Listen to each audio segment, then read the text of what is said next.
नमस्कार दोस्तों, एक बार फिर से आप सभी का स्वागत है आपके अपने यूट्यूब चैनल सिविल इजी पर। और हम जो पढ़ रहे हैं वो सब्जेक्ट है डिप्लोमा 5th सेमेस्टर का सर्वे सेकंड। इसमें हम चैप्टर 1 अभी हमने जस्ट स्टार्ट ही किया है, एक लेक्चर हुआ है। आज हम पढ़ेंगे लेक्चर नंबर 2।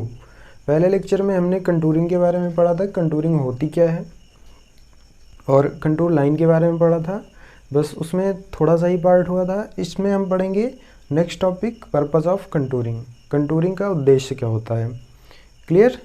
अगर जो हमारे साथ नए जुड़े हैं, अगर उन्होंने पिछला वीडियो नहीं देखा है तो वो जाके पिछला वीडियो पहले देखें, क्योंकि अगर आपने पिछला वीडियो नहीं देखा है तो ये यहाँ के टॉपिक समझ में नहीं आएंगे, क्योंकि हमने कंटूरिंग वहीं पढ़ रखी है। अगर हमने कंटूरिंग नहीं पढ़ी, कंटूर क्या होते हैं, कंटूरिंग क्या होती है, अगर इन दोनों चीज़ों को नहीं पढ़ रखा है तो ये सारा जो इसका उद्देश्य है ये आपको क्लियर नहीं हो पाएगा।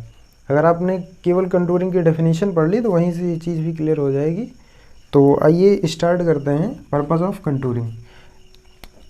देखिए, पहला पर्पस क्या है कि क्षेत्र की स्थलाकृति, जिसमें हम ऊंचान नीचान, टीले नाले, गड्ढों, उबड़ खाबड़ता आदि की जानकारी प्राप्त करते हैं। पहला मेन पर्पस यही है कि हम उस क्षेत्र की स्थलाकृति का पता लगाते हैं। आप अगर पूरा नहीं याद रखते हैं तो केवल इतना लिख लीजिए कि हम क्षेत्र की स्थलाकृति का पता लगाते हैं। स्थलाकृति का मतलब क्या हुआ। अब अगर हमें स्थलाकृति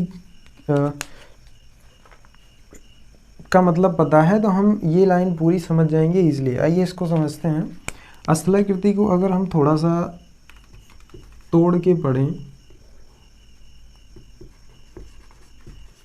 तो ये बना है स्थल प्लस आकृति। स्थल मतलब होता है कोई प्लेस। स्थल मतलब क्या होता है, कोई प्लेस। आकृति मतलब होती है कि बनावट उसकी कैसी है, शेप और साइज कैसा है। तो अगर हमारे पास कोई प्लेस हो और उसका शेप और साइज हमें पता है तो वहाँ के बारे में हमें सारी चीज़ें पता होगी कि उसमें उबड़ खाबड़ता कहाँ पे है, टीले कहाँ पे है। टीले मतलब जो आपको बीच बीच में कहीं पे, जैसे कोई एक प्लेस है आपका, तो उसमें अगर एक पहाड़ टाइप में छोटा, जो पहाड़ से छोटे होते हैं उनको हम टीले बोलते हैं। टीले कहाँ पे हैं। इसके बाद नाले, नाले जो नहरें होते हैं, नाले वो कहाँ पे हैं। गड्ढों का भी पता चलता है, उबड़ खाबड़ता की भी हमें ईजिली जानकारी हो जाती है। तो पहला पर्पज़ यही हुआ कि क्षेत्र की स्थलाकृति का हम पता करना। इसके बाद है दूसरा, कैचमेंट एरिया तथा उससे उपलब्ध run of. Clear. Catchment area दूसरा क्या होता है पर्पज़ इसका, कि हम किसी भी जो क्षेत्र का कैचमेंट एरिया क्या होता है उसकी जानकारी प्राप्त कर लेते हैं इससे, और उससे उपलब्ध होने वाले रन ऑफ का, कि वहाँ उस कैचमेंट एरिया से कितना रन ऑफ होगा। अगर आपने इरिगेशन इंजीनियरिंग पढ़ रखी है तो वहाँ पे आपको कैचमेंट एरिया के बारे में वहाँ से सारी चीज़ें क्लियर होंगी कि कैचमेंट एरिया क्या होता है। नहीं पढ़े हैं तो आइए रफली ओरली जल्दी से समझ लेते हैं कि कैचमेंट एरिया होता क्या है। ठीक है। अब हम मान लेते हैं कि हमारे पास कोई एक एरिया है, कोई एक प्लेस है। क्लियर हुआ। तो कोई भी क्षेत्र होगा तो वो समतल पूरी तरह से नहीं होगा, वो पूरी तरह से लेवल में नहीं होगा। तो कैचमेंट एरिया क्या होता है, मान लेते हैं कि अब इस जगह में यहाँ पे ऊंचाई है। क्लियर हुआ। ये ऊंचाई है और यहाँ भी ऊंचाई है। तो अगर यहाँ पे ऊंचाई है और इधर को ढलान है तो पानी, हमेशा पानी की एक प्रॉपर्टी होती है कि ये जहाँ जिधर को ढलान पाता है उधर ही को बहता है। मतलब ये अंडर ग्रेविटी फ्लो होता है और स्लोप की ओर फ्लो होता है, जिधर को स्लोप डाउन हो रहा है। तो अगर स्लोप इधर को डाउन हो रहा है और इधर से यहाँ पे ऊंचाई पे है ये एरिया, और स्लोप इधर को डाउन हो रहा है, तो क्या होगा, सारा पानी जहाँ स्लोप उसको मिल रहा है ये पानी इधर ही को बहेगा और यहीं से एक रास्ता बना के इधर जिधर को ढलान मिलेगा ये बहता हुआ चले जाएगा। क्लियर हुआ। तो ये जो एरिया होता है कि जहाँ से पानी ढलान की ओर आता है, ऊंचाई से ढलान की ओर, उस एरिया को हम बोलते हैं कैचमेंट एरिया। अब अगर कैचमेंट एरिया का हमें पता है तो हम वहाँ से run of easily find out कर सकते हैं कि कितना पानी वहाँ से पृथ्वी की सतह पर बह के गया। जो पानी बारिश के बाद पृथ्वी की सतह पर बहते हुए स्टोरेज की, जो हमारे पास तालाब होते हैं, तालाबों की तरफ या फिर आसपास ड्रेनेज सिस्टम है, उधर की ओर जो पानी बहते हुए जाता है उसी को हम बोलते हैं रन ऑफ। क्लियर हुआ। रन ऑफ क्या होता है कि बारिश के बाद जो भी पानी पृथ्वी की सतह पर बहता हुआ ढलानों की ओर जाता है उसी को रन ऑफ कहते हैं। क्लियर हुआ ना। तो दूसरा पॉइंट भी आई होप आपको क्लियर हुआ होगा। थर्ड पॉइंट है कि डैम, लेक, रिजर्वायर। डैम मतलब बांध, लेक झीलें होती हैं, रिजर्वायर जो जलाशय होते हैं जहाँ पे पानी को स्टोर किया जाता है, उनके लिए उपयुक्त स्थल। जो चीज़ें हम अंडरलाइन कर रहे हैं आपको यही मेन याद रखना है, और उनकी धारिता, कैपेसिटी याद करना। डैम, बांध हो गए, झीलें हो गई, रिजर्वायर हो गए, इनके लिए उपयुक्त स्थल। अगर हमको इनको बनाना है, डैम हमें कंस्ट्रक्ट करना है कहीं पे, तो उसके लिए एक प्रॉपर प्लेस, एक सही जगह क्या होगी। अगर हमें ज़मीन की ऊबड़ खाबड़ता का पता है, उसकी स्थलाकृति पता है, तो हम इजीली फाइंड आउट कर लेंगे कि हम डैम कहाँ पे बनाएं कि जहाँ पे वो ज़्यादा से ज़्यादा पानी को स्टोर कर सके, मतलब उसकी क्षमता को भी हम फाइंड आउट कर सकते हैं। क्लियर हुआ।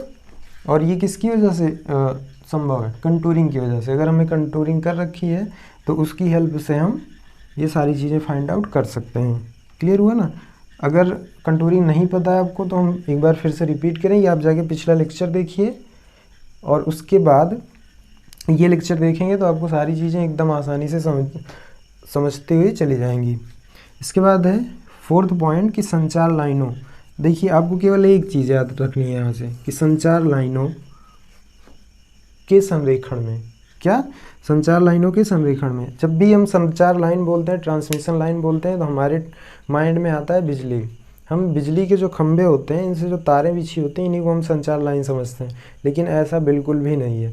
संचार लाइनों में क्या होता है, जो बिजली के खंभों में तारें होती हैं वो, ये मान लीजिए बिजली का खंभा एक यहाँ पे है, तो ये एक पॉइंट से दूसरे पॉइंट तक इनमें से जो इलेक्ट्रिसिटी का फ्लो होता है वो एक पॉइंट से दूसरे पॉइंट तक इलेक्ट्रिसिटी का जो फ्लो होता है इसी को हम बोलते हैं ट्रांसमिशन लाइन। इसीलिए अब लेकिन यहाँ पे इलेक्ट्रिसिटी का फ्लो हो रहा है, अगर हम कोई भी रोड बनाएंगे तो यहाँ पे ट्रैफिक का फ्लो होगा, रेलवे बनाएंगे तो यहाँ भी ट्रैफिक जाएगी, बस वो ट्रेन की हेल्प से। कैनाल्स में क्या होता है, पानी का फ्लो होता है एक पॉइंट से दूसरे पॉइंट तक। टनल्स में भी क्या होता है कि वो टनल भी बनाए जाते हैं। टनल का मतलब होता है सुरंगें। टनल को हिंदी में क्या बोलते हैं, सुरंग। सुरंग कहाँ पे बनाए जाते हैं, पहाड़ों में बनाए जाते हैं। अब ये रोड को भी निकालने के लिए बनाए जा सकते हैं, या फिर आपके ट्रेन्स को के आवागमन के लिए भी ये बनाए जा सकते हैं। क्लियर हुआ ना। तो ट्रांसमिशन लाइन का संरेखण कि हम किस जगह से, संरेखण का मतलब हमने बताया था आपको पीछे ही कि अलाइनमेंट का मतलब होता है कि एक प्रॉपर प्लेस का सिलेक्शन, कि किस जगह से हम रोड को बनाएं जहाँ वो ज़्यादा से ज़्यादा हमारे लिए हेल्पफुल हो, मतलब वो ज़्यादा से ज़्यादा ट्रैफिक को अपने में समाहित कर सके, मतलब वो ज़्यादा से ज़्यादा प्लेसेस को जोड़ सके। अब रोड अगर हम ऐसी जगह से बना देते हैं जहाँ से ना तो ये कोई किसी गांव को कनेक्ट कर रहा है, ना आसपास पढ़ने वाले स्कूल को कनेक्ट कर रहा है, तो इसका कोई मतलब होगा नहीं। तो इसीलिए हम रोड के लिए, रेलवे के लिए, इन सब के लिए हम एक प्रॉपर प्लेस का सिलेक्शन करते हैं जिससे कि वो जब मैक्सिमम प्लेसेस को कनेक्ट कर सकें। क्लियर हुआ ना। तो अलाइनमेंट वही होता है। इसके बाद है नहरों, सड़कों, रेल मार्गों आदि के लिए मृदा कार्य के लिए। यहाँ पे आपको क्या याद रखना है, मृदा कार्य। मृदा कार्य मतलब अब अगर आपने अलाइनमेंट फिक्स कर दिया कि हम इसी जगह से अपने रोड को निकालेंगे, तो रोड बनाते टाइम रोड हो, रेलवेज हो, नहरें हो, अब स्थलाकृति समान नहीं होती है, ऊबड़ खाबड़ता समान नहीं होती। कहीं पे किसी क्षेत्र में मान लीजिए एक गांव आपका थोड़ा सा ऊंचाई पे है तो दूसरा गांव थोड़ी सी, मतलब उसका लेवल कम भी हो सकता है या उससे भी अधिक हो सकता है। तो इस कंडीशन में अगर हम रोड बना रहे हैं, मान लीजिए एक जगह ऐसी है जहाँ पे जो गांव है या जो भी आपका शहर है वो ऊंचाई पे, दूसरा शहर उससे हल्का ढलान पे, तीसरे शहर पे आ जाए तो फिर ये ऊंचाई पे। तो ऐसी कंडीशन में क्या होगा कि अब यहाँ पे अगर हम रोड बनाए, ये पहला शहर है, ये दूसरा है, तीसरा शहर, अब यहाँ पे अगर हमें रोड बनाना होगा तो क्या होगा कि इतनी दूर में हमें सॉइल फिलिंग करनी होगी, मतलब यहाँ पे हमें मिट्टी लाके भरना पड़ेगा। और इसकी जानकारी हम कैसे निकालेंगे, कंटूरिंग की हेल्प से। अगर हमें पता है कि किस जगह पे कितना ज़मीन ढलान पे, किस जगह पे ज़मीन कितना ऊंचाई पे है, तो उसी की हेल्प से हम वहाँ पे जो सॉइल की कटिंग और फिलिंग है ये फाइंड आउट कर लेंगे। यहाँ पे तो सॉइल की फिलिंग हो रही, क्या हो रही है, सॉइल की फिलिंग हो रही है। लेकिन अब क्या हुआ कि मान लीजिए एक ज़मीन है, जो कुछ ऐसी है, इस कंडीशन में है, और रोड हमें बनाना है इस लेवल में, इस लेवल में बनाना है, तो क्या करना होगा, ये जो एक्स्ट्रा मिट्टी है इसको हमें काट के निकालना होगा, तो इसे हम बोलते हैं कटिंग। तो इन दोनों टर्म को, फिलिंग और कटिंग को, हम एक ही में बोल सकते हैं कि मृदा कार्य, मृदा कार्य या फिर सॉइल वर्क। क्लियर हुआ ना। तो इसका और पर्पस क्या हुआ, फिफ्थ पर्पस, कि नहरें हो गई, सड़कें हो गई, रेलमार्ग हो गए, या फिर कैनाल्स वगैरह हो गए, तो इनके लिए हम मृदा कार्य भी किसकी हेल्प से करते हैं, कंटूरिंग की हेल्प से ही करते हैं। क्लियर। नेक्स्ट पॉइंट है, सेकेंड लास्ट पॉइंट, कि किन्हीं दो स्टेशंस की अंतर्दृश्यता फाइंड आउट करने के लिए। अंतर्दृश्यता का मतलब हुआ इंटरविजिबिलिटी। क्या वो पॉइंट्स, एक इंटरविजिबिलिटी का क्या मतलब होता है कि क्या एक पॉइंट, मान लीजिए एक पॉइंट यहाँ पे है, दूसरा पॉइंट यहाँ कहीं पे है, क्या ये दोनों पॉइंट एक दूसरे को दिख रहे हैं। मतलब अगर एक इंसान को हम यहाँ पे खड़ा कर दें और दूसरा कोई व्यक्ति हो जिसको हम बी पॉइंट पे खड़ा कर दें, तो क्या वो दोनों व्यक्ति एक दूसरे को देख पा रहे हैं कि नहीं देख पा रहे हैं। ऐसा हो जाता है कई बार। इसको एक एग्जांपल की हेल्प से अगर हम समझें, तो कोई ऐसी जगह है जहाँ पे क्या है, कुछ ऐसा है, क्लियर हुआ, टीला टाइप में है, एक व्यक्ति इस जगह पे खड़ा है ए पॉइंट पे और दूसरा यहाँ बी पॉइंट पे, तो क्या ये दोनों एक दूसरे को देख पाएंगे, तो आपका आंसर होगा नहीं देख पाएंगे। क्लियर हुआ ना। तो अब नहीं देख पा रहे हैं तो क्या है कि इनके बीच की जो इंटरविजिबिलिटी है, अंतर्दृश्यता है, वो नहीं है, ये एक दूसरे को नहीं देख पा रहे हैं। तो इंटरविजिबिलिटी का भी हम किसकी हेल्प से पता लगाते हैं, कंटूरिंग की हेल्प से पता लगा लेंगे। और वो कैसे, अगर हमें ज़मीन की ऊंचान नीचान, टीले नाले, इन सब सारी चीज़ों की जानकारी है तो। लास्ट पॉइंट है, लास्ट जो पर्पज है कि क्षेत्र में तूफानी जल व सीवेज के निकास मार्ग तय करने में। यहाँ पे आपको दोनों टर्म समझने हैं, तूफानी जल और दूसरा सीवेज। सीवेज तो आपको पता ही है कि जो गंदा पानी होता है, हमारे घरों से निकलता है, फैक्ट्रियों से निकलता है, स्कूलों से, और जो भी होते हैं हॉस्पिटल से, यहाँ से जो गंदा पानी निकलता है उसी को हम सीवेज बोलते हैं। गंदा पानी आपका वॉशरूम का भी हो सकता है, टॉयलेट से भी हो सकता है, मतलब जो भी पानी गंदा होता है जिसको हम यूज़ नहीं कर सकते हैं उसी को हम बोलते हैं सीवेज, जिसमें गंदगी हो, कूड़े करकट हो। क्लियर हुआ।